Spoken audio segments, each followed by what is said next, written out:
I don't know who you are, but welcome to the Irish Photography Podcast. Sit back, relax, and listen about cameras, gear, settings, stories, and all things photography. Join Darren on Ireland's Best Photography Podcast. Let's go.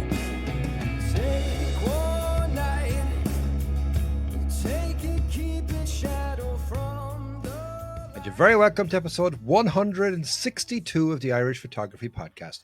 Yes, your ears aren't deceiving you. I'm back with a new podcast. Kind of took a few weeks, if not maybe a month off. The last podcast that I did was with Alan Wallace, and what a podcast that was, and what an amazing book he actually has released as well. And congratulations to Cian Ryan, who won a signed copy of the hardback book from Alan. And I think Cian, it's well-deserving home. I'm really, really proud that you've won it, because you are one of the best guys that I've seen in recent years in delving deep into astrophotography. But anyway, back to where I've been and what I've been doing. And what are we going to talk about today? Well, I've got a bit of a surprise for you guys. Somebody who has joined the podcast. When you hear his voice, you'll go, oh my God, he's either back, or, oh yeah, he's back. One of the two. I'm delighted to welcome back to the Irish Photography Podcast, the one, the only, the absolute, undisputed king of gas, Mr. Diarmuid O'Donovan. How's it going, boy? Hola, si senora. How are you keeping? Oh, so that's where you've been, is it? You went down to Spain. Is that where you went to? That's why you get the colour all that you have all the time, yeah? Exactly. I live in Spain nowadays, man. I have to get away from cab, you know what I mean? Kilkee is the other name for Spain, so is it Kilkee del Sol? Oh, Kilkee del Sol. Yeah, that's a spot on, man. Look, things have been great. Fucking tough at the top, with all this gasness inside me. But sure, look, I'm fighting a good fight, Darren, and look, we're getting there. Yeah, do you know what, man? I'm delighted to have you back on the podcast. I mean, contrary to popular belief, we didn't have a falling out. You just basically got very busy doing your main paying job, and you couldn't dedicate the time in relation to the podcast. So, for those of you who were always worried or thinking, oh, Darren and Diarmuid fell out and not talking anymore. No, we've always been talking. We've actually been doing a number of different things together since the podcast would have stopped recording, let's just say. Well, with Diarmuid, I did continue it, as you know, but it's delighted, like I said, to have you on. And now I think, I'm Thanks, really buddy. interested to kind of get under the skin of Diarmuid a bit further now, because you're kind of a guest. You're not here to create the agenda, but you are not a guest. We're just going to shoot the shit like you normally would. Yeah, but we're going to talk yeah. about something I think that was really, really exciting for both me and you and Patrick Murta as well, which was your unfinished business that you had on the Isle of Skye. But before we get into all of that, let's tell the listeners, I suppose, really, we've done a number of things actually since the podcast together. I've been out on the back of a jet ski and you tried to kill me. Darren, that was one of the funniest days ever known to man. Like when you see the fear in someone's face, that makes me smile. That means I know I'm doing my job right. I'm terrifying the living shit out of you, which I do to quite a lot of people on my jet ski, so live life on the edge, man. It's great the way to live life. And look, that was an epic adventure. We had some close calls, we won't lie. But I think we thoroughly enjoyed the whole experience at the Cliffs of Moher, and even a bit of dinner on the Aran Islands. Sure, why not? People always ask me, why'd you go to the Aran Islands for dinner? Because I can. Well, do you know what? I was very, very happy that I managed to keep it back down after the journey back, because when we were going over, it was quick, but going back, it was even quicker. And I mean, look, maybe expanding that a bit further, with your jet ski and your channel, which is Ireland Atlantic Adventures. Tell the listeners about that. Yeah, so it's a very nice little kind of YouTube channel I set up with a good friend of mine called Ken O'Connell. He is very good with kind of media and stuff like that, very savvy, but the technical aspect of photography and cameras and all that, he just leaves that up to me, because that's kind of like my forte. But the way this guy works in even a director's role and things like that, like things that I would miss, and he'd come up to me and he'd be like, what about this and what about that? And the fecker's always right. He's an absolute genius with these kind of things, but he used to own certain nightclubs and pubs and clubs and a bit of real estate. So he's involved in all that stuff the whole time. So you can see where that kind of his side of things shines greatly, And he's a great mentor for me business wise. It's absolutely fantastic. Even my own business, photography business, has thrived since I've become very good friends with Ken. It kind of helps me along. And so, like I said, I take care of the kind of camera stuff and the video stuff, photography wise, of our channel.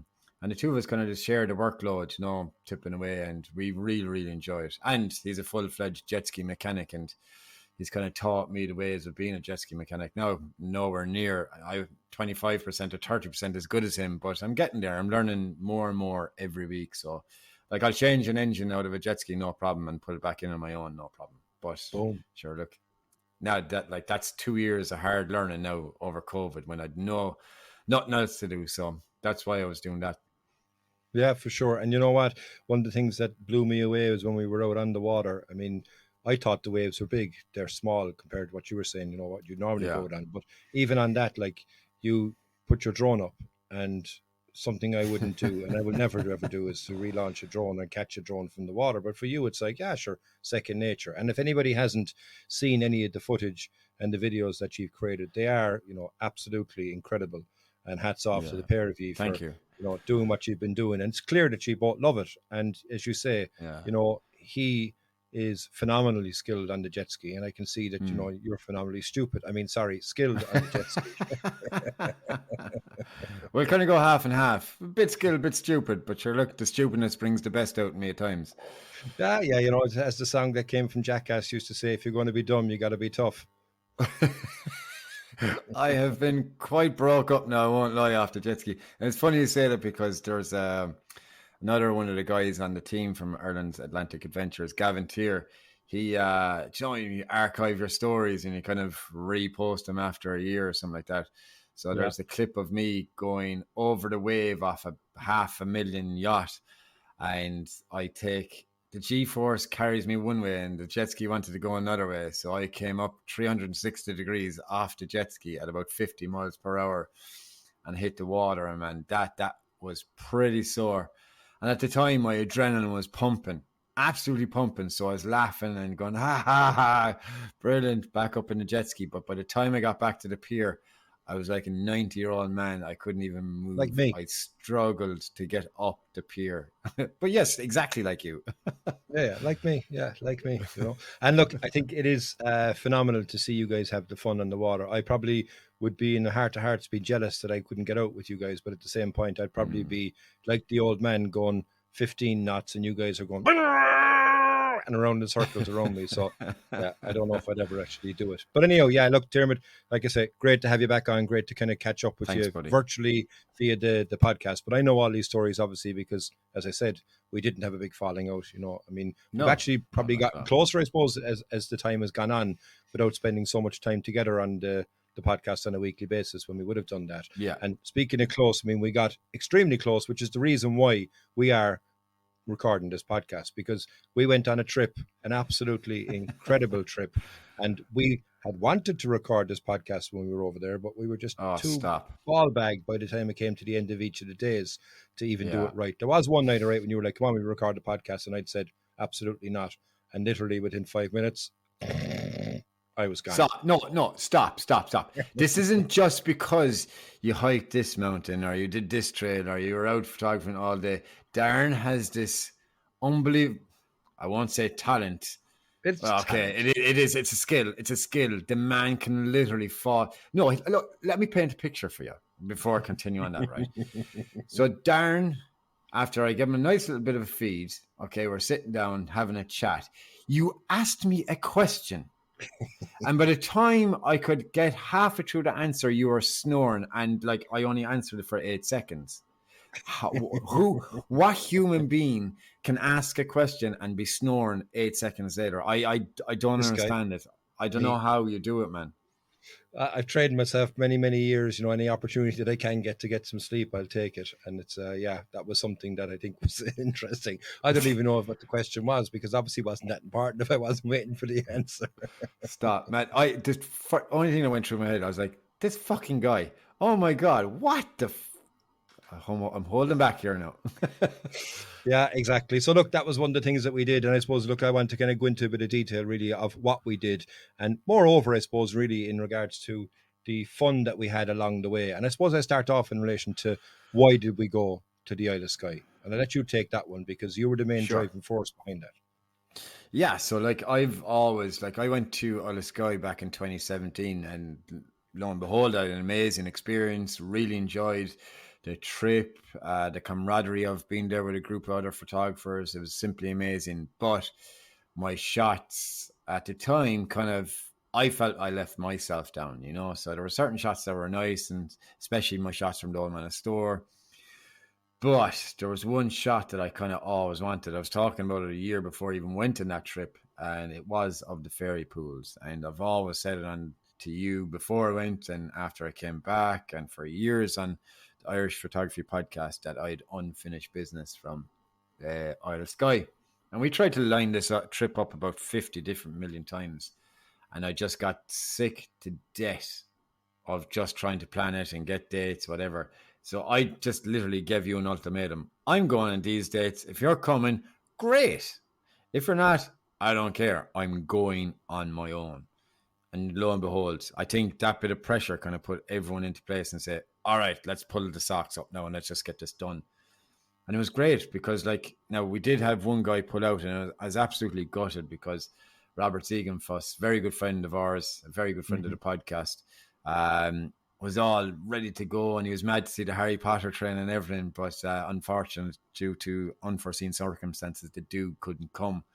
So it's kind of bummed out by that, but no, Paddy Murta was going anyway, so I was glad to see Paddy, because I haven't seen Paddy in a long time, you know. So since Italy, I think, when we went back in 2019. No, that was 2020. 2020, early 2020, February 2020. January 2020, before Armageddon. That's right. That's right. We just got out of the danger zone. Yes, correct. And you know what? I suppose on that point, I mean, you know, Patrick Murta, not Paddy Murta, Patrick Murta. It'll always be Paddy Murta to me. Well, this is true. He, which was quite unique for him because he's been working for the last number of months on converting a van to a camper van. And as you say, you know, putting the pressure there and saying, okay, nothing focuses the mind better than a deadline. He went balls deep in getting the van ready to get it ready to get over for Skye for its inaugural trip.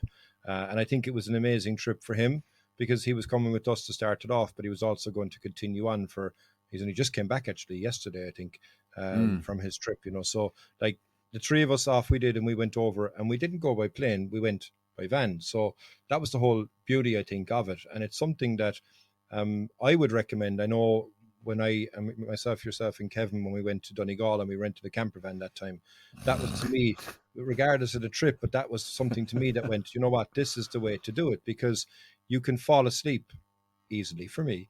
Oh, yeah. But you can fall asleep at your sunrise shoot. So when you wake up in the morning, you're ready to go. There's no messing, there's no faffing around or whatever it might be. And plus as well, you've everything that you need with you. You don't have to worry about weight limits on a plane or anything like that. Everything that you need is there within the van. And I think that's where, for me, the attraction was to do it, because I said, you know what, we can go at our own pace. We can decide what we want to do, where we want to go, how long we want to stay. If we want to go back to a place, we can go back to a place. But we even went back to a place, we didn't even get a chance to go back to a place because it was so action-packed the whole way through, actually. Yeah. But we'll get into the details, I suppose, in relation to that. So I went to Limerick, and I met up with you in Limerick, and then we took the short drive from Limerick to Larne. I was actually wrecked after that, actually, because I just shot a wedding all day long. Yes, correct. And you drove up to Limerick. Yeah. And then you drove up there. We met Paddy. We got onto the ferry, and you know, anybody that's eaten on a ferry, don't, because it's not worth it. Let's put it that way. But when we went overnight, and we arrived in Cairnryan at 6 o'clock in the morning, and that's when our adventure began. That's, by the way, when my sleeping started as well, because I managed to get some sleep after we landed on Scottish soil, and I woke up at our first destination. Our first destination, I was like time travel, because I just woke up and went, where are we? Oh, we're here. So, you know, the fastest way to get from A to B is sleep. And it definitely is then when you can sleep in the van. So tell us about, you know, our first destination, Kilchurn Castle. Yeah. Yeah, but before we get to Kilchurn Castle, on that ferry, right? Like Darren is lying if he tells you he got no sleep on the ferry, because I could hear him snoring That for wasn't at me. least 5 minutes. That No, wasn't but me. I did nod off, right? I was maybe asleep for 10 minutes, and all of a sudden I heard this noise. And I woke up, and Paddy just looked at me, and I went, "What the fuck is that?" And he's like, "It's that woman over there snoring." "She's not snoring, she's growling. Someone harpooned a bitch." I lost it. You know, when you get so cranky, I have a Yeah. lack of sleep, man, and I just wasn't in the mood for it, and I sulked the rest of the way, and I was just glad to get into the van and drive to Kilchurn Castle. Sorry Yeah. about that kind of deviation there, but yeah, I just had to get it out of the system. But it's clear you've been out of practice being on the airways, because that's the fourth F that you've thrown on the podcast since you started. You know what I mean? So you have to keep it grand. politically clean, like, you know, PC. Sorry. Okay, I'll beat myself so before I even say it. Fuck's sake, man, cop on with you. So But go on. We Kilchurn, got to the first location. yeah. So I wasn't too great, to be honest. It was but it was a good way to kind of get ourselves up for the trip. Like when we got there, you were fast asleep, so I didn't want to wake you. So I said we'd let you asleep for a bit. So myself and Paddy went for a walk, and we didn't even bring the cameras. We did a kind of a recce trip. So we went for a walk the whole way up to the castle and had a look around and kind of look for the best vantage point to come back and shoot in a while once we woke you up. And we couldn't find anything decent. But then doing a bit of homework online while we're walking back, we saw that people were shooting from the west side back east. Mm-hmm. And that was the shot to be had. And it kind of looked really, really nice. But again, you needed still water, early morning, no people. Correct. But not only that, but there was kind of like this caging around the whole castle on the lower level only. So it wasn't too bad. It could have been a hell of a lot worse. So we couldn't shoot up close. You had to come back and shoot kind of telephoto lens to kind of make the most of the shot. And I did. And I cloned the crap out of the gates as well, so you couldn't even see them. So in Lightroom. So it's getting better in Lightroom, but still not like Photoshop. Mm-hmm. But then came back and we woke you up, and you're like, "Oh, we're here! Oh my god, Darren, we've been here for the last hour." And you're like, "Oh yeah, great." And then lo and behold, we had a bowl of soup and sweet corn and no spoons to eat them with. Well, I had a bowl of soup. You had a bowl of sweet corn. You kept all the sweet corn inside one of the bowls until Patrick had to call you on it. Like, you only give him any of that sweet corn and said that soup there. But you know what? For me, I think the interesting thing was, yes, as you say, it was the perfect way to start the trip. And as you said, look, we went out with long lenses. But what I noticed straight away was that we were going to be in for a treat for the couple of days that we were there. Looking at the forecast, it was rain, cloud, bit of sun, rain, cloud, bit of sun.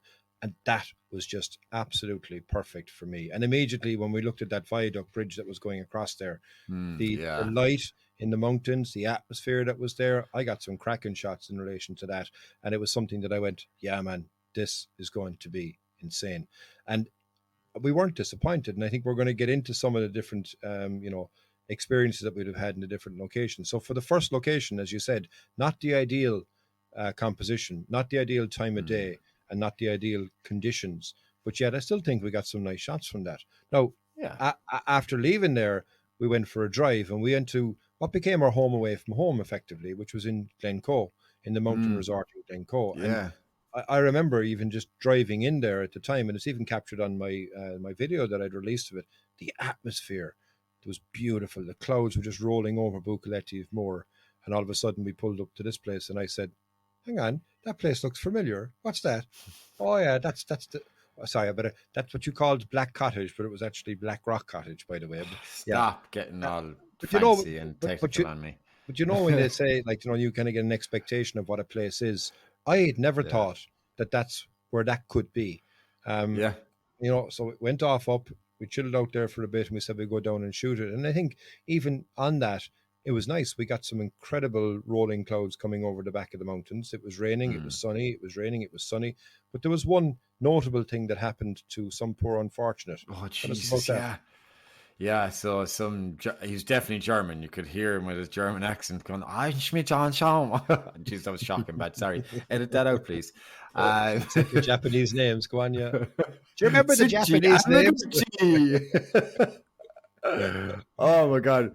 I can still remember John Moyler. It's when you can hear someone crying and laughing at the same time. Yes, Oh, it's just replaying over my head. But yes. anyway, so he came in hot with this lovely camper, John, with these Fiat Ducatos. You know, the big units, like, and it's like maybe a 5 or 6 berth, but it's kind of a bit of a bumpy road. And with the Bit. newer model vans, right, if you take a knock to a good hard knock to the wheel, the front bumper, or even the engine or the oil sump at the bottom, a safety feature for these vans is to cut off the engine and you cannot start it back up. It's just in case the event of a fire and whatnot and blah, blah, blah. It's stupid if you ask me. I'm sure there's a logical explanation for it, but the dude could not start his van up and stuck in the middle of this tiny little road.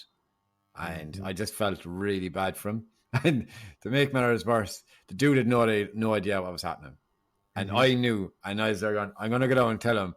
But Darren and Paddy were like, nah, feck him. He's grand. Leave him off. That's not true. No, go way out of that. That's not true. We didn't say feck off. He's grand. He'll figure it out. Maybe something like that. I don't know. But the interesting is that he was stuck there for a while. But I mean, look, there was people coming down to help him, and there was a traffic jam on a small, tiny road as well up to that big car park that was there by the Glencoe Mountain Resort. And I mean, look, he eventually got it going, because it was gone later. So it wasn't the case that he was stuck there forever and ever. But I think for me that was a kind of a good intro because we got some incredible conditions, like I said. But we went on a bit of a goose chase then after that, Diarmuid. Tell us a bit about that one there, because I think that to me was a bit funny when we said, where are we going to go shoot for our first evening? Don't forget, it rained for the afternoon. Yeah. And we were thinking, okay, there's going to be nothing. And all of a sudden I hear, lads, look out. This actually could work. This could work. Come on, we got to go. We got to go. I said, look at this. I said you said it. Oh, no.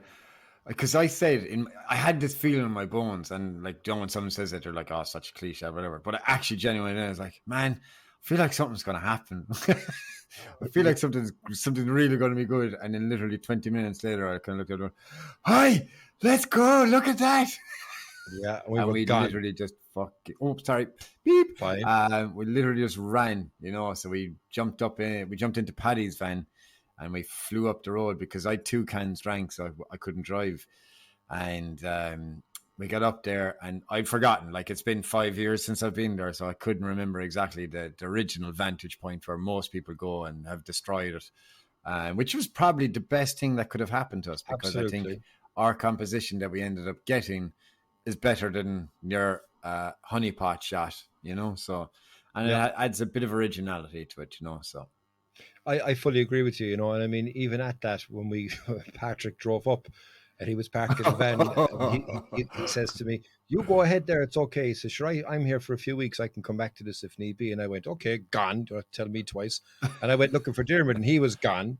So we went down across this field, and I was just following him blindly. And all of a sudden I looked, and I see you were further on down. And I was like, okay, I can see down where it is. I said, you know what, I'm going to park myself here. Darren comes back up and says, Darren, any sign of Patrick or Paddy? We haven't seen Paddy in a while. I went, no, I have no idea where he is. See this waterfall here in front? It's unreal. We got worried, but we quickly forgot about him.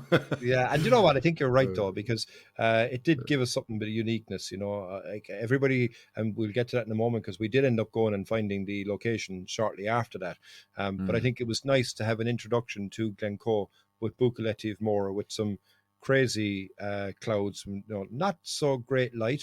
And I kind of, in a part of me, when I was recording the video, I kind of said, I think this could be good, but I'm not going to say that it could be good. And in the background here, we're going, it's going to be good. It's going to be good. It's funny, actually, because we were watching your video from there, because a new mate of mine, because I'm back playing basketball as well here in Ireland. Yeah. National League level, and sure, we bring in 3 professional players, from 2 in Europe and 1 American player.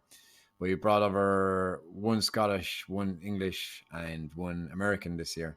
And the Scottish guy has shown him some of my videos. I did 1 video from my place, and then I've shown him your videos. and you could hear me in the background. It's gonna be good. Yeah, it's going And to be he's good. like, "That's definitely you." That's like, 100%. And you know what? It was still good. It wasn't that bad, but I think, we didn't get some major epic light that we thought it was going to kick off into, but nonetheless, it was still good. And yeah, that was a kind of a good end, I think, to the first day. You got some absolutely incredible drone footage from yeah, it was there. nice. All right, wasn't it? It was, Yeah. it's just a total different jump from having the Mavic 2 Pro, which is still a phenomenal drone. Like I would never turn my nose up at it. But the amount of advancements that the camera has made from the Mavic to the Mavic 3 is they're just not in the same league. It's just plain and simple. You cannot. It's like comparing apples and oranges, So it's just phenomenal drone to use. It flies a lot better, and the quality it just speaks for itself. Like sure, you've seen some of the footage on the computer of the Old Manor store, and it's just like what, like this Yeah. is And, insane. we'll get to that because there's even better drone footage before that as well, and I want to challenge you on something in a moment too as to why nobody Ooh. has seen that yet. But anyhow, so that was, like I said, a great end to the kind of to the first day, and like we woke up. Sorry, before we ended the day, we said, "Hang on, we're driving past and back down in Diarmuid. I think it's down this road. I think it's down this road. Hang on a second and go down this road. Drop me off in the van here, and I'm going to go look." And you went off, Yeah. and in the dark, and you remembered where it was. So we found Yeah. where Yeah. the honeypot location was, Mm. and we decided to come back there for the following morning for sunrise. But the one thing again, like I say, the advantage of having the camper van is the disadvantage too is we remember that night there was an incredible wind and rain that had come through, and the whole van was being shook in relation to it. But that has its advantages because it gave us some great flow in the Etive River, which is obviously what we Yeah. were photographing. But something that sticks in my mind is waking up and opening the van doors and looking and seeing these incredible rainbow that was in front of us inside in the valley. And like we were all really excited in relation to it. But yourself and Paddy were able to do something which was even better, is to jump up on top of the vans Yeah. and have a photograph of the two of you standing on top of your vans in this idyllic location. With an incredible rainbow and light show going on behind it. What a start to day two, man. That was just, you couldn't write It this was stuff like epic. that, Yeah, yeah. It was fabulous, man. Like Yeah. just getting to experience. Like, don't get me wrong, I love Ireland. It's absolutely amazing. But when you can get to Isle of Skye or somewhere like that, or anywhere like Lake District, somewhere different, it's just it's amazing. And just waking up to that and having a bit of breakfast, and then having this amazing rainbow and these passing kind of showers coming through, it's jaw droppingly beautiful. Something to be Stunning. said for it, man. Stunning. And I mean, after that, as I alluded to a moment ago, we decided we go and get that honeypot shot.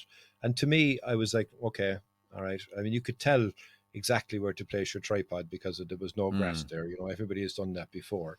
I had a mouthful of midges for breakfast, Oh, which was Jesus, really, yeah. really nice to have. I wouldn't recommend it, but and then I actually haven't even seen them yet. How did it turn out? You took some product shots as well there while you were at that location too.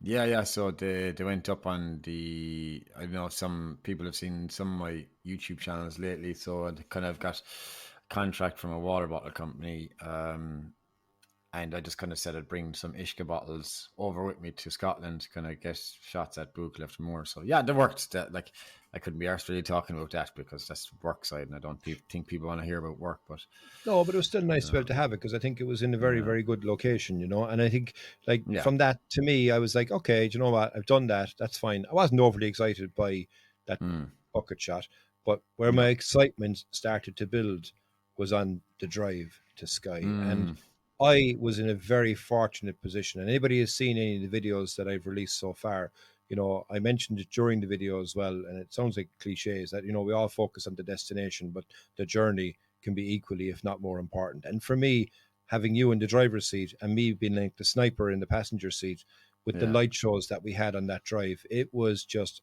magical. And by the time we got yeah, onto Skye, we were all on a high because we were like, look what we've already had, look what we've experienced on the way to here.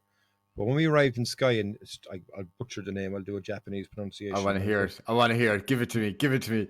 Strickland Bridge. The Schligakin. There you I go, think it is. Schligaken Bridge. Yeah, Yeah, I think it is. Yeah, that's I'm it. probably butchering it as well. Sorry, no. You probably are all right, like but I can tell you, and I can safely say from my own point of view, that was like something that you couldn't write because we were driving on the road. All of a sudden, I look and I went, "Hey, that's that bridge," and I was like, "Yeah, do you want to take a photograph?" "Yeah, of course I want to take a photograph." And we pulled in, and it was just like everything had happened at once. The light show that we had, Yeah, the light dancing across this incredible mountains that were there, was packed full of people. But still, it was still nice to be able to have a first introduction to that. And I think we were on a high just after arriving into Skye, and taking that shot from there. But we weren't happy because we were going, and we were going come hell or high water to one location, and for the main reason that you've been talking about for the last I don't know how long, even on the podcast, we were going to get your bucket shot. And what I'm going to do, Diarmuid, is I'm going to take a quick break, and I'll be right back, and you can tell everybody in relation to the feelings that you had when you finally managed to get that shot. Right back after this. If you're enjoying this episode of the Irish Photography Podcast, why not jump back and listen to the back catalogue we have of episodes, where you'll get some great insights from fantastic guests, gear reviews, lots of hints and tips, and above all else, keeping you company while you drive or relax. Thanks very much for listening. Please consider subscribing, leaving a review wherever you're listening to this podcast.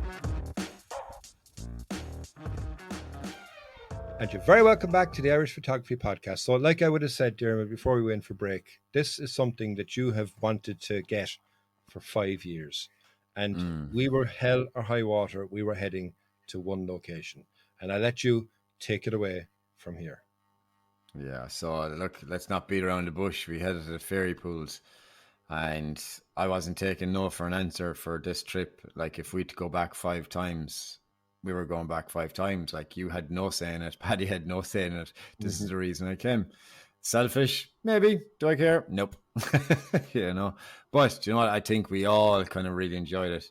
But I kind of felt sorry for you and Paddy a small bit, because I kind of was looking at the sky as we're kind of hiking along, and I kind of had a feeling, look, this isn't going to last much longer. So I kind of, you know me now, when I hike, I can hike, like, so I kind of started making a beeline for it, and I kind of just left you, and I kind of felt bad to a certain degree, but I was like, no, I don't care, and just going and going and going, because I'll sulk if I miss something here. And I did. I got up to the ferry pools, and it's funny actually, because when we're passing some of the kind of more kind of touristy spots up along, like there was this girl dressed as an elf or as a fairy, kind of getting photographs, and it's like, this is so cool. I'd love to take a picture of her, but I don't have time. Zoom, just kept on running straight past her. But anyway, I got up to the spot, and got the tripod out fast, got my circular polarizer, got my ND filter, 3-stop, and whatever I needed set up as fast as I could, and got ready for the shot. Look, so the water flow was just right. It wasn't too soft. It wasn't overpowering. The flow was just perfect. It was just right. The sky above the mountain was really kind of thunderstorm, ominous, should I say? Yes. It was really sinister looking. And I was there going, this is all coming together, but it's missing one thing.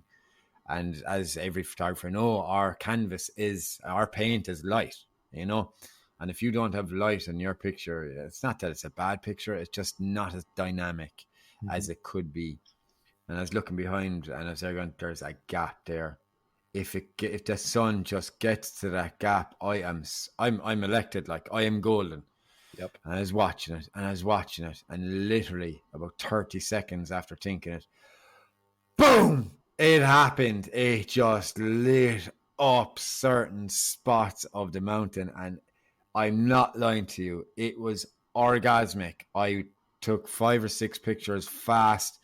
I was screaming. I'm sure you probably heard me from about a mile away, and my feelings were just amplified by 100, and it was just like getting a monkey off your back. I've worked so hard to get to this point, not just in getting to the sky, but my journey in photography as it is, to improve myself as a photographer in the last 5 years, from my photographs back then to now, they've increased exponentially. What's that word? Exponentially. exponentially. Thank you, Darren. So You know, but it's like I said, monkey off my back, man. I couldn't be happier. well, do you know what? I couldn't be happy for you either, but let me tell you my side of the story because you've alluded to it there for a moment, right? So we arrived in the Isle of Skye and we were going straight to the ferry pools, come hell or high water, and that's all, like I said, Dermot was interested in. We parked the vans and we looked and I went, "Where is it?" And he said, "You see those people all the way up there, as you can see?" And I said, "Yeah." He goes, "It's up by them." I went, "All right, okay, that's not too bad." I said, "We've got plenty of time, it's okay." So Diarmuid is underestimating or not even exaggerating how fast he can hike when he wants to hike. So I kept up with Diarmuid, and Patrick also is a fast hiker too. But for me, I'm not. I don't go at pace. I suppose I go at my own pace. And Patrick decided to stop and take a photograph of a waterfall, and it was a beautiful waterfall. Don't get me wrong, it was great.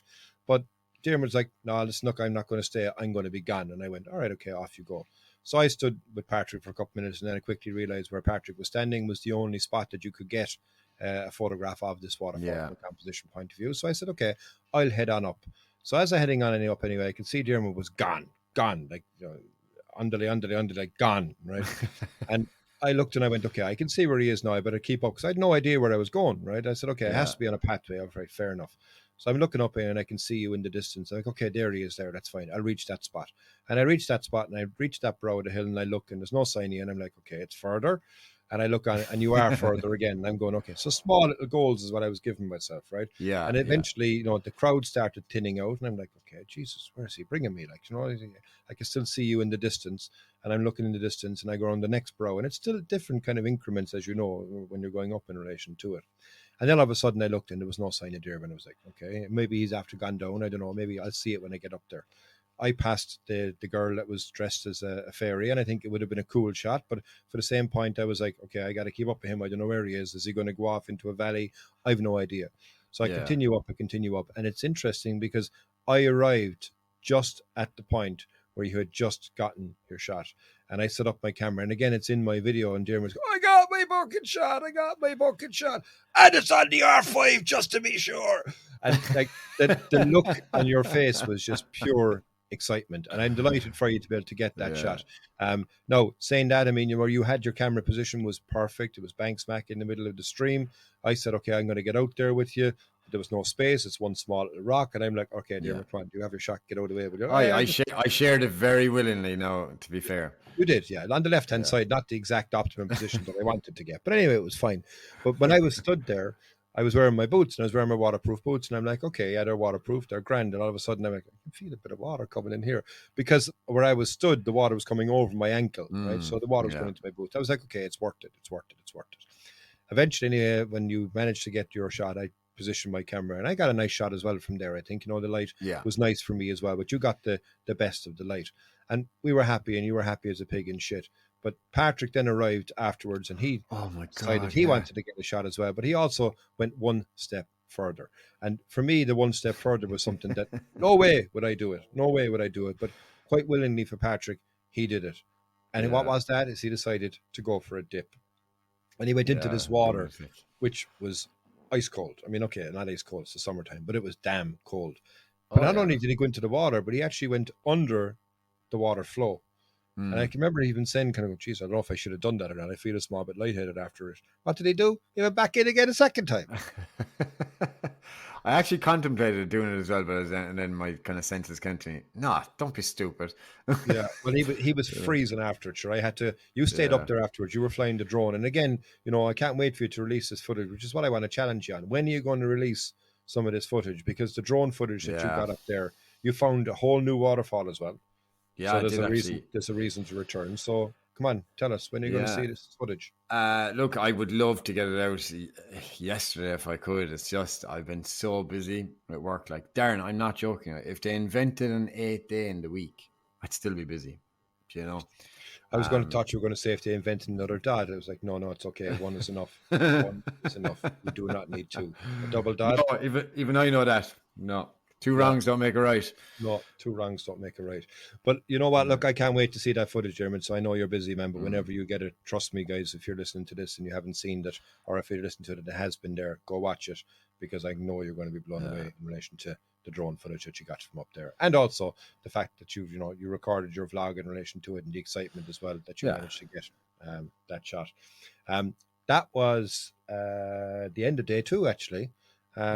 So we were on Skye and we said, okay, where are we going to go to next? And again, the beauty of having the camper van is that you can drive to your morning location. So we decided to go to a place that, when I looked at the photographs of it beforehand, I went, okay, yeah, that'll be nice. That'll be interesting to go to, which was Neast Point. And I remember we're driving along, and you'd been there before. I had no idea what to expect. It's pitch dark.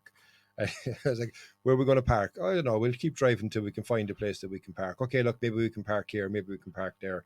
But we ended up parking at probably the best position that you could park for a number of reasons. Number one, it was close to where we wanted to shoot at Neast Point. But number two, the wind that night was something I've never experienced before. I mean, you and I had bad wind. We've experienced it once. When we were up in Malin. That was bad. But we were protected by that building and the wall where we parked. That's what I'm saying. It was the best position that we could have parked in. Mm-hmm. But following morning, again, no sunrise because it was pissing rain and howling wind all night. We managed to get up at around maybe 8 o'clock or 8:30 or something like that. And the wind, man, at Neast Point, I have never experienced wind like that before. It broke my microphone couldn't even record. The wind was so strong in relation to it. Like, it was just insane. I've never experienced such a continuous strength of wind that I experienced there. But you being you, say, what's that? It's only a bit of wind, sure, it's okay. I've got the Mavic 3 Pro, like, it's okay. Go on, tell us. Yeah. But before we get to that, Darren, you break a lot of stuff, right? I didn't break anything on this one, did I? You said you just broke your microphone. Yeah, but it didn't break. I had a spare. Like. When we were in Italy, you broke your drone. Correct. When you're up and down Patrick's Head, broke your filter into the sea. Lost my filters, yeah. You're not very good at this taking care of your stuff kind of thing. Well, you know what? Tools are there to be used. They're not there to be mollycoddled, So, I mean, like, I had that microphone out in the rain a lot. Yeah. So it was going to, take a bit of punishment, let's just say. But, like, true. Talk about not breaking stuff. Let's get to the main event here. Yeah. Right? So, like you, I don't, like, I baby some of my stuff, but, like, I'm always willing to go with that. Look, go get shot. If something bad happens, look, feck it. Look, what's the worst can happen? Like, So I did. I just threw up the Mavic 3, and straight away it was like high velocity wind warnings all over this badass thing, like, and I was like, here, I don't know if we're going to do this, but feck it, why not? Into sports mode. If I can get it out there, I'm definitely getting it back because the wind was coming, So I was going, right, keep it low and fly it out towards Neast Point, out by the lighthouse. And once I kind of got it out over the original kind of ridge line of where we're at, it wasn't too bad because I think the wind was acting as an exhaust in around that area, so it's kind of getting amplified. Maybe I'm totally wrong, but that's just my theory of the situation. Because once I kind of got out, it started to fly a hell of a lot better. Now I did keep in sports mode for a good bit, just so I could have full kind of control of it. So, like, if I had a normal or cine mode, it just wouldn't have the strength to fly against the wind. And some of the drone footage from there, because the topography of the landscape there is just, it's jaw-dropping. What's that word? Topography, huh? Jeez. You're able to use it now, like ominous and topography, the words I've taught you. Is it, go on, yeah? Come here. I swallowed a dictionary before I come on, yeah. But I agree with you, yeah. The topography there was incredible. That whole coastal area was insane. That unique kind of camelback, as before you get to the main lighthouse. It's unique. It's something that you don't see every day. We have nothing like that here in Ireland, like, okay, we have the Cliffs of Moher, we Slieve League, pretty epic kind of places, but to have that uniqueness of a landscape with adding in a bit of a Mavic 3 drone, oh man, it's insane. Absolutely insane. It's like, you just have to wait and see the drone footage from it. It's epic. Well, the interesting for me on that was that you were telling a story before before you flew the drone about when you were watching, was it Discovery Channel or something like that? And you saw. Oh yeah, I forgot about that. Yeah, geez, I'm glad you brought that up. So myself and my wife Trish, we were sitting down, we were watching TV, and she smokes cigarettes, and it's one thing that drives me mad. Right, we'll turn on TV. And literally after 2 minutes watching it, I'm going out for a fag. And he'd be like, could you not have went out for a fag 5 minutes before we sat down to watch it? Do you know? So I then have to put the freaking thing on pause and have to sit there and have to wait for it. But this, you know, you have these screensavers on Apple TV, you know, when you're watching it. Yeah. And you might have some Planet Earth, and then you might have New York City traffic or whatever. And all of a sudden, I was watching this one, and it's like drone footage going out sideways. And I was there going, oh, that kind of looks cool. Looks familiar. I feel like I've been here before. Where is this? I was like, that looks a lot like Nice Point. Oh my God, that's Nice Point. And it was just unbelievable. And that shot, I said, I'm going getting the Apple TV shot. And I think I tried it. I don't know if it came off or not. I'd have to recheck it again. I don't want to say, oh, I definitely got it, and then look like a fool. But it looked fairly feckin' epic. And I was there going, but when they did it, no, they're not shooting on a Mavic 3 on Apple TV. They're shooting it with proper kind of camera rigs are attached to drones, like with Ronins and all of them, like so. Yeah, no doubt. But you know what? Again, you know, more drone footage that you need to release, and I think that's something that people are going to be able to be amazed by, because it's going to be not only incredible quality, but even with the light that we had there with it. Again, you know, we had some, after a storm, you know, the best light will come, but I think even from that, we had light moving across that cliffside and lighting it up, and you got it as well with the drone as you were panning back in relation to that. So that, again, that's going to be incredible drone footage. I'm happy with a couple of things, I suppose, in relation to that shoot. One, I was unhappy with. Number one is that I found it very difficult to be able to break the horizon, even with that camelback. But that's because it was too windy for us to even try and dare going down to the lower area. You know, I know there's a way that you can do it. And somebody's actually mentioned to me on Vero that there's a way that you can go down if you take the pathway out to the lighthouse and then double back on yourself, and you can go to the lower area that's there. But what I did like was when I was looking in the distance, because again, the conditions, the wind, there was a waterfall, 2 waterfalls actually, which shouldn't have been called waterfalls. They should have been called water ups, because the upside down waterfall. Yeah, because the wind was so relentless, it was pushing the waterfall back up. And I spotted and I said, okay, Patrick, walk over there for me for a second. And he walked over there and he stood there. And I think I got some beautiful shots of him stood there with his camera, with that distance and the compression of the scene, but also with the light that was on the cliffside, and then the waterfall going back up as well. So it wasn't as much of a dead duck. With breaking my camera, my microphone. I managed to get a couple of shots out of that. And as we left there, you know, and again, I'd mentioned that when we were on the journey from there to the next location, the light that we had, it was beautiful weather, lovely clear skies, but it was forecast to be bad weather in the afternoon. And when we arrived at the afternoon location, which was probably around 12 o'clock, I think, when we arrived to Craic, I saw from your bravery putting your drone up, I went, sure, go on, I'll throw mine up here as well. I put it. So Diarmuid's sitting inside in the van with Patrick, and he hears me starting the drone up, and I said, well, I was like, okay, and he says to Patrick, he's going nowhere with that drone. And I put the drone, and literally, I'm not joking, and you know, you were there, you witnessed it, but I probably put it 20 meters up into the air, and the motors were at full pace to try and hold itself in position. And I just went, this ain't happening, and I had to bring the drone straight back down again. But what a stunning spot the Craic is. I mean, you know, when we went off for the walk, and the small walk at that for me, yourself and Patrick decided that she wanted to go on the adventure. I didn't do it for 2 reasons. Number one, my back was a bit sore, and I said this in my video. But number 2, I said I wanted to save myself for the following day.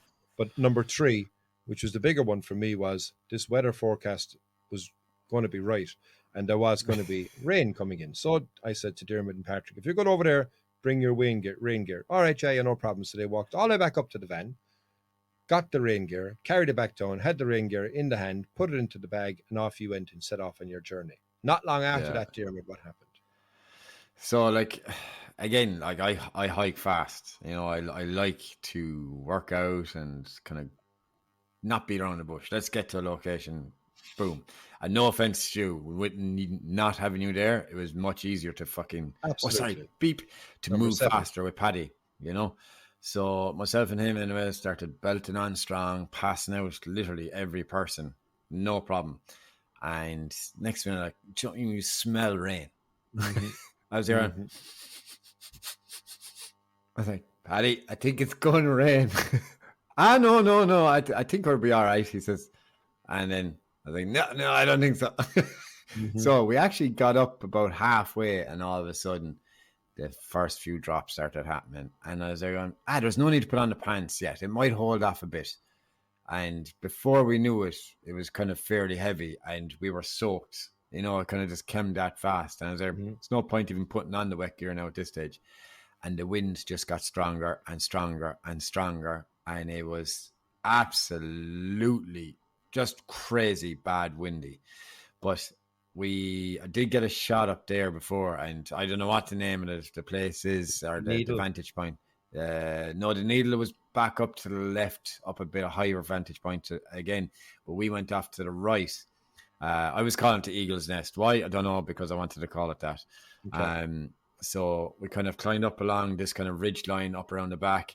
And I said to Paddy, I says, come here. I says, I'm going to need you for a photograph. I says, I'm going to need you to climb up on this thing and stand still, you know. And he's on the way up there. He's like, oh yeah, that's no problem. And then we were climbing up along this thing. I was there going, okay, Paddy, we're going to come veer up around the back here, and then you're going to have to walk out on your own, and I'll wait here with the cameras. And then if you want to set up your camera, I'll take the photograph for you. And he's there going, are you serious? I was there going, yeah. And he was, sorry, Siri's is coming up my computer. Go away, Siri. And it's like, are you serious? I was there going, yeah, this is, why not? You'd be grand. Not in this wind, man. No way. I was like, relax, you'll be sheltered. And like, we still hadn't got up there. And literally just as we kind of hit the peak of it, we came over the top. Man, the wind, the sound of it, everything was absolutely insane. And even me being stupid, as you call it, inverted commas, I even said, nah, dude, I'm not putting you up there. No way. I'm not even going up myself. I says, it's just crazy.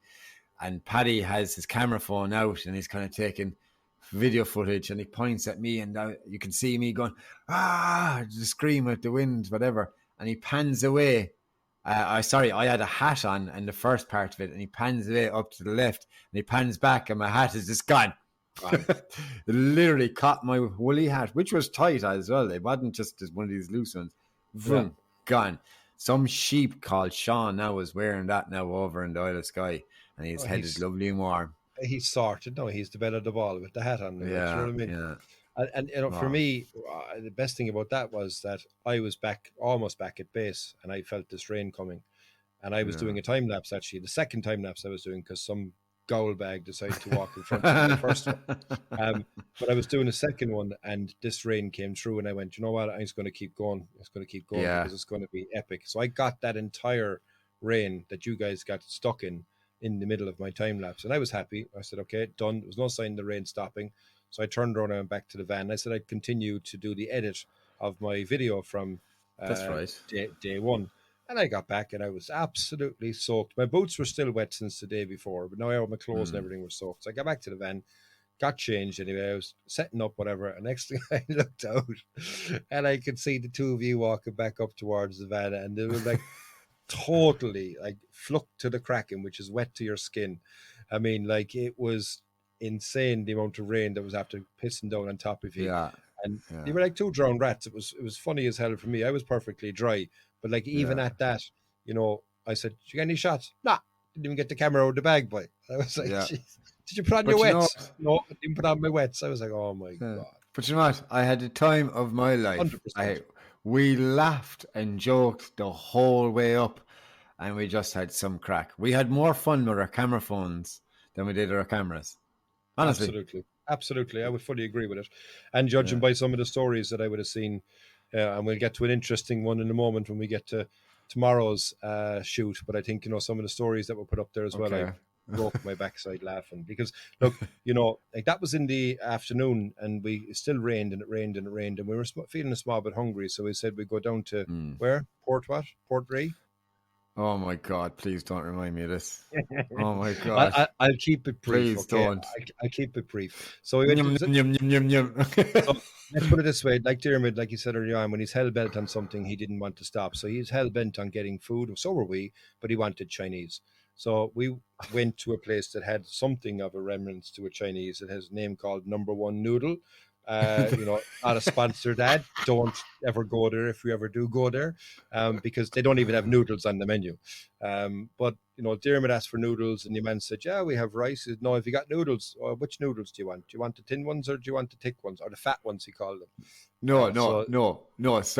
He said, I said, "Have you got noodles?" And he said, "Una noodle." And I thought he said, "Noodle." And I went, well, noodle?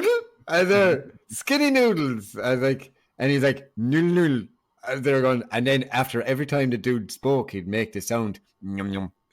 Yes. So, noodle, yum, yum. And I was like, what the hell is going on here? Well, and for me, Diarmuid, there was two things about that. Number one, the food was absolutely diabolical. And the certain level of service didn't even exist. Get your cutlery. I was like, okay, fine. Yeah. But there was a sign on the toilet. And can you remember what the sign said? Paddy went down to the toilet and he came up and he's like, "Guys, you won't believe what it says." And he's like, "You can only use the toilet if you pay for real money." Was it? You actually buy food. Oh, if you actually buy food with real money, Yes. you can use the toilet. Yes. Yeah. Other than that, it was 50 pence to use the toilet. And when I saw that sign, I was like, "Oh, this might be something which is, worthwhile." No.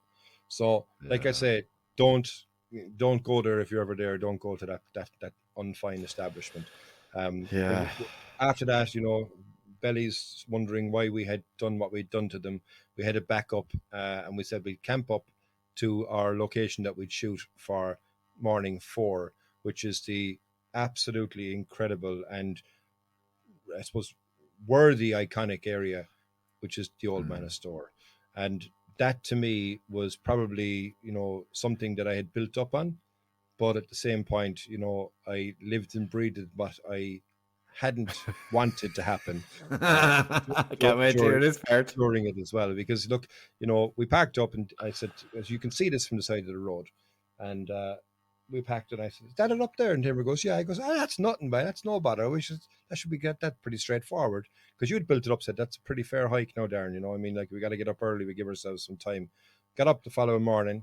Mind you, it was cold. It was windy. Yeah. It was very deceiving, Yeah. And so I decided to layer up. I had 4 layers on me, and I said I'd set off before the 2 Usain Bolts would come up behind me, because you guys would hike fast.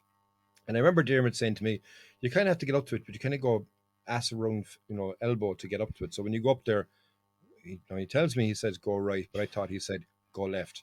So I went off up and there's a pathway, and I said, "I'm going left." And all of a sudden I'm looking, I can see the Old Manor Store, and I'm thinking, I'm going away from this, man. What's the story? He goes, "Yeah, you kind of go up and you go back around," and I can hear the voices in my head when he was saying it to me. I said, "Okay, this must be the way to go."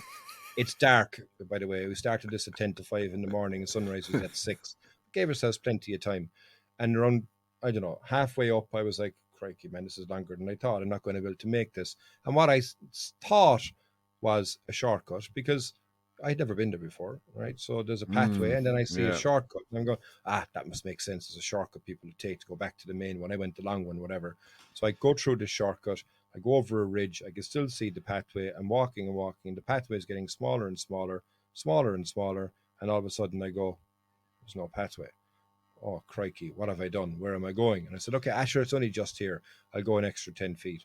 And I went an extra 10 feet. And all of a sudden my left leg went down as far as my knee into a bog. Oh my God. And it's in the darkness. And luckily I had my 2 tripods, one for the video and one for my camera, in my hand, because without them I probably wouldn't have gotten out of it, because I was right down to my knee. Now, I won't lie to you, to use your phrase, I was absolutely gassed out of it by the time I managed to get myself out of the bog, because I had the camera bag and everything on my back. And I've also got, don't forget, 4 layers, including a waterproof jacket on. And then I had the arduous task of trying to retrace my steps to a pathway that I couldn't see, that I'd walked past in the dark, coming out of a bog, to try and find my way back. And thankfully, I found my way back, but it probably took me around 30 minutes off my journey. So by the time I got up to the area below the Old Manor Store, it was just before sunrise, around 5 to 6. And I said, "Okay, Jesus," I looked and I see these steps that you've got to get up to this thing. And I'm like, "Oh, Christ, I'm wrecked here now." And I'm absolutely soaking wet from sweat. My knees are, after being destroyed in mud. I went, "Okay, I'm going to stay where I am." And I wondered, where the hell these two guys are. And all of a sudden I hear, Paddy Murta! Paddy Murta! Check it out. Oh my God, it's epic, Paddy. It's epic. It's epic. And I'm looking up and I'm going, Jesus Christ, where are they? Right. So, like, the one point, and maybe I'll let you tell it from there, because ye had gotten up and you were coming up behind me. And it was something you were thinking about when you were on the way up there. But then you went up and you got up to there. So, talk a bit about that. Yeah, so like when we're heading up, like we were just kind of not taking a massive pace. We are kind of like, look, we'll catch up at Darren. So if I can, we'll kind of jog on a bit, but not kill ourselves, because like I've been up there before, I've experienced that hike, and it's not an easy hike. I don't give a damn how fit you are, how cool you think you are. It's a tough climb, and I said it to you, and you didn't believe me, you know. So we're hiking on, and as they're going, where the hell is Darren? I was like, do you know what? I'm so impressed with him. I was like, I cannot believe he's this far ahead of us. Jeez, I'm so proud of him now. Honestly, fair play to him. And then we kept on hiking on. I was like, something's not right. I says, he's no way is he this good or is he this fast. He's nearly 50. He is 50. And then I was just like, man, what's going on? Maybe, I don't know. So I started getting worried. I was there going, look, I'm sure he'll show up. He has to be somewhere. But then I was looking to my right and I seen the light. I says, Paddy, I says, we don't have much time. I says, we gotta start hiking now. I says, look, let's strap up our boots down and start moving fast. So he was like, oh yeah, no bother. So we started pelting on strong anyway, and I just forgot about you then at that stage, because I was hell for leather. Yeah. I was there going, my shot is up here and it's going to be coming up quite soon. And I could see these certain gaps in the sky. And as they're going, hold on a second, yeah, these are when it's going to happen. So as we're hiking up, I was saying to Paddy Murta, I was like, you're going to get your shot here at this time. It's going to go away for a small bit, but it's going to come back again. So if you don't get it the first time, don't worry. You'll have a second crack at this. I was like, but just look, find your composition nice and fast and let's bang off a few shots. And just as we got set up, a big, massive cloud of mist came in. I was like, sugar, this isn't good. This isn't good. I was like, look, we'll wait it out. Look, something will happen. This happens all the time. It'll flow in, it'll flow out. Look, hopefully it'll come good for us. Lo and behold, it just kind of washed back over the kind of megalithic kind of needle points on the Old Manor store. And the light just went bonkers from where we are. The sunrise lit up all the fog and the mist, kind of these orange and purple kind of hues, and it was just unbelievable. I had another orgasmic moment, just like the fairy pools, the exact same feeling, and I went off. I was screaming, and when you're up in the Old Manor store, it kind of echoes and rebounds off 50 million points. So, like, if I said something, and I didn't realize at the time that how far my voice traveled, and we'll get to this in a minute, and it just, boom, flew on down. And, like, I didn't realize that you could actually hear me. I thought maybe if you're 20 feet away, you might hear me. But I was like, woo-hoo, look at this, Paddy. This shot is unbelievable. This is epic. And Paddy's like, oh, my God, this is unreal. We started flying a drone, everything, and I got him to stand up in this point here, and then I went up. We had the time of our lives. But after we kind of got our kind of, let's say, another bucket shot, I was thinking about you again. I did get worried, so I just rang you. I was like, Darren, are you okay, man? Are you alive? Whatever. And then you told us your story, and part of me felt bad for you, and then part of me thought it was the funniest thing. Your whole laugh. Yeah, I come here. What are friends for? We poke fun at each other all the time. But first 100%. And foremost, make sure we're okay. We're all good, and then kind of like crack on, have a bit of laugh, like, you know. But yeah, it was amazing up there. It's definitely something everyone should experience. But if you do go there, definitely do the sunrise. I wouldn't go up any bit after sunrise, because it just gets absolutely thronged with tourists. Yeah. Like, we were shooting maybe an hour after sunrise, and that's when you start getting people in drones coming up, like, you know. Well, for me, there's two things. I mean, like you were screaming there at the top, and I had realized, okay, I'm not going to be able to get up to where they are. I realized how far up Yeah. you were. That light that hit, absolutely, you described it bang on. You know, you got a blush of light, then you had a bit of cloud, then you just went bananas. And I was lucky because I had the camera set up. I was doing a time lapse from down below, Mm. and then I said, okay, I got to get up to the guys, and I could hear ye the whole way up, the whole way up, the whole way up. And again, with sound traveling, I was thinking, you're around the next corner, around the next corner. And there was two people that had got up before me, and I got up to the top, and I was kind of delirious, I suppose, at this point anyway. And I looked, and I thought there was those two guys with the two of you, and I'm like, what's the way up to you, like? And they're looking at me, and they're answering me, and I'm like, what's the way up to me, like? And all I heard is, Ezekiel! Oh, Ezekiel! And I thought, because the sound is bouncing, it was actually bouncing off one of the metallithic spires that were there. And I looked yeah. around, and I was like, where is it coming from? And I heard it again. And then it was an ongoing, it's I think, is it an Instagram, Everyone TikTok? knows it. It's a reel or TikTok Yeah, thing. Yeah, yeah. yeah. So I just turned around, and I was like, what? And you shout back down again, you know, and it was What's your name? yeah.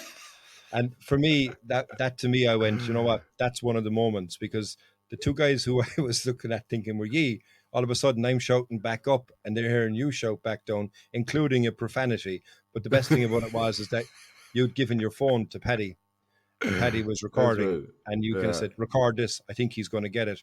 And I got it straight away, and it was good. It yeah. was good footage from that. And by the time I managed to get up to the top area, you had also recorded another piece of camera, which you put up on Instagram, which was plastic sheeting, RTE News, Sky. And that again, to me, you know, just shows the humor that we would have had. But the bigger one for me on Yeah. that was, you say what sound traveling, you're up the top, you're shouting down to me, and I go, Diarmuid, you know you don't need to shout. What you mean I don't need to shout? No, Diarmuid, you don't need to shout. And he's like, oh yeah, I can actually hear him. He's only talking. Because like I was literally screaming at you, Yes.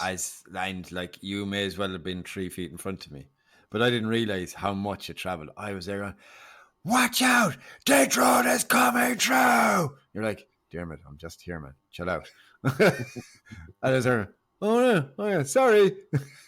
But I think, again, you know, drone footage that you've gotten from there is going to be some of the finest. And I mean, yourself and Yeah. Patrick went up to an area as well to get some shots, and you also got some drone shots as well on one of those spikes that are on the way up to it. Yeah. Again, more pressure. You need to release this, because it's going to be absolutely phenomenal. I didn't even bring my drone because it was additional weight for me to carry. It was bad enough carrying my own weight up there. So you need to rethink your gear, because like we had this conversation over, it was after this day, and just 1 second before I go into this, the drone footage from the Old Man's Door is the best drone footage of the whole trip. There's no comparison. It was just, the ferry pools was okay. It wasn't great. It was okay drone footage, still very nice. But the best drone footage was East Point and the Old Man's Door for the whole trip. Yeah. So yeah, you just gotta wait. I'm sorry, but look, you'll get there. But coming back to your gear, right? So like, I have bigger cameras, bigger lenses, and I don't understand how your bag is so much heavier. And I have a drone as well inside there. Mm-hmm. You know, you really need to rethink your gear, and kind of like I have put a lot of thought into my gear in my office now, and what's on my back, and not to bring the kitchen sink like we used to. Like, we go up to the Cumber Mountains with 20 kilos on our back, a tent and a bag of cans. Sorry, no, I'm not doing that anymore.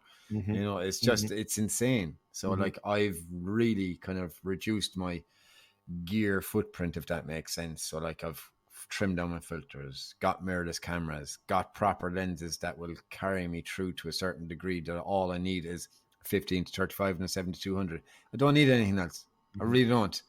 You know, they're the only two lenses you need for hiking. Then you have the drone, and then have certain batteries and blah, blah, blah, blah, blah, blah. But even the bag I got is way better than the bags we used to have. So like the Low Pro Whistler, the Low Pro Powder, like I have the Shimoda now, and it's beats the crap out of, don't get me wrong, Low Pro bags, amazing. They're very good at what to do. But this Shimoda bag, can't be touched. Yeah, but even the bag that you have is lighter. But I think the bigger one for me was the tripod, which is the additional weight that, you know, to carry in relation to that. Now, the other side to that then, as well as, you know, the funny story that came out of this is when we went back down after passing everybody on the way down, we went back and said, okay, it's now time to finally try and dry out the clothes that that got soaked from the day before. And it was like as if we were here after moving in, because we had everything draped off the vans trying to dry out from the bit of sunlight that we Yeah. would have had. We'd stuff out all over the pavement in front of us as well. Anybody walking past, like, they kind of go, look at that, Jesus, there's a camera bag, there's a drone, there's a tripod, there's a Yeah. clothing, there's shoes. Everything was just strewn Stop. everywhere, you know. Stop. But I do agree. I think, look, the Old Manor Store for me was a phenomenal spot. But after that, I was so excited then, I suppose, to kind of go to my first taste of seascape, which was a place called Elgal. And again, the beauty of me being in the passenger seat is that I could take in the views that we would have had on the way over to Elgal. And I think Elgal is a place that I want to go back. I want to go back to. I want to see it, in more rougher conditions. The only balls with it is that it's in the middle of absolutely nowhere, and it's a Yeah. commitment to get there. But my goodness, man, what a spot! Like, to have a seascape like that, but to have those mountains, those ominous mountains in the background, which I thought, by the way, were an island, but they're not. They're actually part of Skye, of the mainland. There's a small island in between it, but I those thought it was mountains, an island. no, those mountains are actually part of Skye and the mainland. And I think it's an area that I'd love to Interesting. go explore further, because there's no roads over to it at all. So Right, I you can think get a ferry over. exactly. But I think that's somewhere where we should potentially look at to go visit. That, Do you know what we do? what? Do you know what we do? The next time we go over, when we go over in February 2024, we'll bring the jet ski. In February, I don't know about that. No, it could be heavy winds and heavy waves. But look, yeah, I think Elgal for me was, something, like I said, I had high expectations from it. Didn't fulfill the expectations, but I think an honourable mention should go to somebody who we met over there, which was Steve, which Oh, is, yeah. Trig. yeah, Trig, who kept calling me Dave, so I ended up calling him Trig. Yeah. But very, very nice man, very interesting man as well. He's been cycling around the world for the last 3 years It's on his crazy. own, which is insane. And, he cycled to Elgal. And the thing about Elgal is that there is nothing there. I mean, there's a pier, there's a coffee shop, and there's some boats and a school. And a school, which is quite interesting. A school that is on the beach. Which is quite unusual as well in relation to that. But, very interesting man. He managed to keep me company, I suppose, over there. And that was the first time. And they always say, people, don't go to the Isle of Skye in the summertime. Why are you going to the Isle of Skye? Why are you going to be eaten alive by midges? That was the only time that we had midges there, when we were in Yeah. by the beach in Elgal, and it was at sunset. But I think that's somewhere that I'd like to go back to in relation to that. And that then was, we said, okay, what are we going to do? We're going to camp up for the night. You treated us to an absolutely incredible steak dinner. Oh, yeah. Steve gave us a bottle of whiskey Talisker. from Talisker, which, by the way, we forgot to mention, because we did try and go visit that beach, that beach. But what a road that was, man. That's like, Oh, stop. That was insane, man. I thought our van, well, my van was, may as well just throw it in the bin after it, because it just got battered. yeah, Literally. It's the only way to describe it. ripped to shreds from the roads. They were so bad. So, yeah, look, Steve gave us a bottle of whiskey, and we drank that whiskey, and then we turned in for the end of day 4. And we were there for 5 days, so it was going to be our final morning. But when we woke up, again, it seemed to be the case. There was no major sunrises that we would have had. Overnight it was heavy rain, heavy winds, heavy clouds, and stuff like that. So we unfortunately decided that we'd take the journey back. Yeah. But not before we decided to stop off in one last place where some millions of flying teeth decided that they wanted to descend on us and give us one final kick in the ass to get us off Scotland. Do you remember the name of that road? What's the name of it again? It's actually an interesting name for a road, believe it or not. This is true. It's called the James Bond Skyfall Road. Ah. So I imagine that's where they filmed Skyfall, and one of the things there. It's probably Where did another we go? name. But that's where we went to. Yeah, but I can't remember where we went. Where did we go day 5? We went back to Glencoe, and yeah. and we got that waterfall that was there, and it was a nice waterfall, but you got absolutely annihilated by Stop, I couldn't midges. take it. Yeah. And I think for me, it was kind of, that was it. It was kind of time to go. But I would have gladly spent more days there if we had the time, because I think we were spoiled with the conditions that we had. You couldn't write what we had there and all the Yeah. things that we would have had. And I hope people listening to that even here now can kind of get a taste of what we're recanting in relation to it. It's something I said on the outro to my my last video. I would really Slangford. recommend. Huh? Slangford. No, that's my outro. Sláinte. I would really recommend people to take a photography dedicated trip. Yeah, It's yeah. something where you improve every single time because repetition, but also do it with people because yes, we had great photos. Yes, I've gotten great video footage and so have you. But just how we're recanting it here and the memories that it brings back and sharing it, with you and sharing it with Paddy and sharing it with Steve and all the other people that we would have met. Even the guy we met the very final day that was driving that Kia super sports Oh car that yeah, we'd never yeah, seen yeah, before. These are all things that I would, remember in relation to it. And it's something that I would recommend for people to do. And I'm glad, Diarmuid, that I managed to go with you. I have to say, your planning was spot on. So those are what, can you repeat that again there? those OG listeners of the podcast would know that I'd always take the piss out of Diarmuid because his planning wasn't in his locker. It is well and truly in his locker now after this trip. And you did a phenomenal job of Thank planning you. and the driving and the feeding and allowing me to be able to fall asleep at an instant as well. So yeah, for me, thanks You're very welcome. for bringing us along in relation to it. Now, something, Diarmuid, that we did it when we were over there, and it's something I generally always do in a trip, and I'd recommend people do it, is kind of reflect back. And for me, I always look and say, what was my high point and what was my low point? For me, I think my low point actually was number of three things probably. One was Elgal. I was a bit disappointed we had no waves. As a seascape photographer, I love to have waves. We had no waves, but I still managed to get a couple of nice shots out of it. Yeah. Number two was almost figuring, okay, is my life flashing before me here when I'm stuck in a bog at the base of Old Man's Store? Or number three, as we mentioned a second ago, was the absolute annihilation from the midges that we got on the very, very Yeah. last day. But the highs, there's so many of them, I mean, we've mentioned them there a second ago of the different things. But I think for me, and I'd be interested to know yours, but for me, I think the high was when we first arrived onto Skye.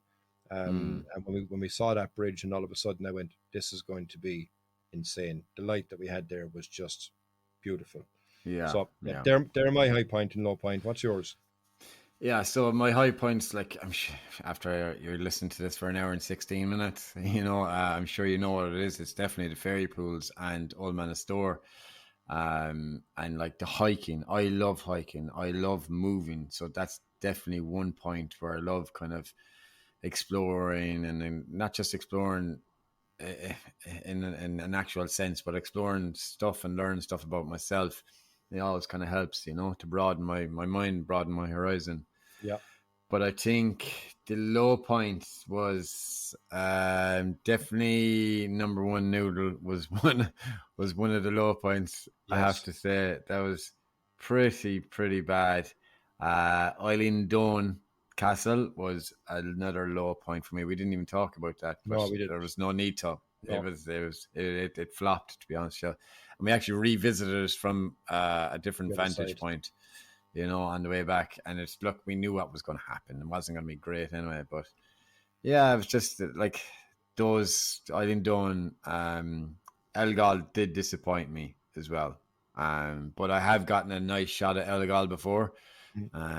But I would like another crack at it if I'm being honest. So I guess we've unfinished business again. I still think we both now have unfinished business, yeah, because I want to go back there and try and get a bit of seascape photography. And I think, there's a number of areas that we didn't get to, but we managed to tick all the boxes in reality of the main areas. But I think, when we go back, as we said in February of 2024, I think it's going to be incredible because we're going to have hopefully residual snow on the mountains.